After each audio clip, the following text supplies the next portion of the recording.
एक बार एक सेठ से लक्ष्मी जी रूठ गई और जाते हुए बोली, मैं जा रही हूँ, मेरी जगह नुकसान आएगा, तैयार रहना। अगर जाते जाते मुझसे कुछ मांगना चाहते हो तो बोलो। सेठ बहुत समझदार आदमी था, बड़ी विनम्रता से बोला, माता, नुकसान आ रहा है तो आने दीजिए, बस मुझे आप एक वरदान दीजिए कि मेरा परिवार में हमेशा सुख शांति बनी रहे। लक्ष्मी जी मुस्कुराई, तथास्तु कहा और वहां से चली गई। अब सेठ के 4 बहुएं थी। कुछ दिन बाद सबसे छोटी बहू ने खिचड़ी बना रही थी। उसने खिचड़ी में नमक डाला और अपने काम में व्यस्त हो गई। अब दूसरी बहू आई, उसने खिचड़ी को बिना चेक किए ही नमक डाल दिया और वह भी अपने काम में बिजी हो गई। ऐसे ही एक-एक करके तीसरी और चौथी बहू आई और उन्होंने भी खिचड़ी को बिना चेक किए ही नमक डाल दिया। अब रात को सबसे पहले सेठ खाना खाने बैठे। उन्होंने खिचड़ी का एक चम्मच लिया और उसने महसूस हो गया कि इसमें नमक बहुत ज्यादा है और सेठ तुरंत समझ गया कि नुकसान आ चुका है। सेठ ने किसी से कुछ नहीं कहा, चुपचाप खिचड़ी खाई और चला गया।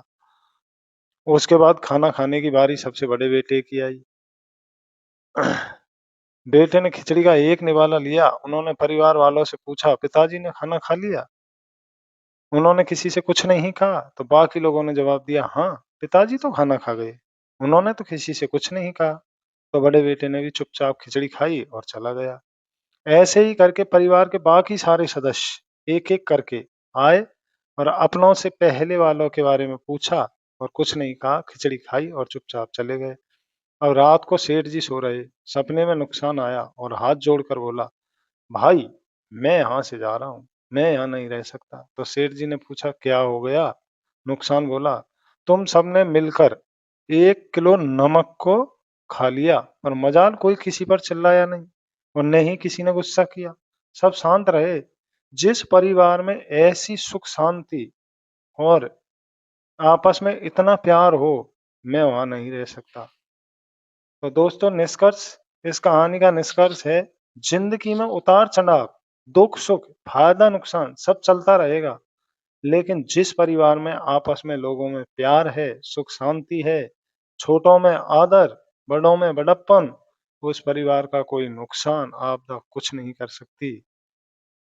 तो हमेशा अपने परिवार से जुड़े रहिए और अपने परिवार का साथ दीजिए। ये कहानी आपको कैसी लगी? अगर ये कहानी आपको अच्छी लगी हो तो वीडियो को लाइक करें, अपने दोस्तों को शेयर करें, चैनल को सब्सक्राइब करें। धन्यवाद।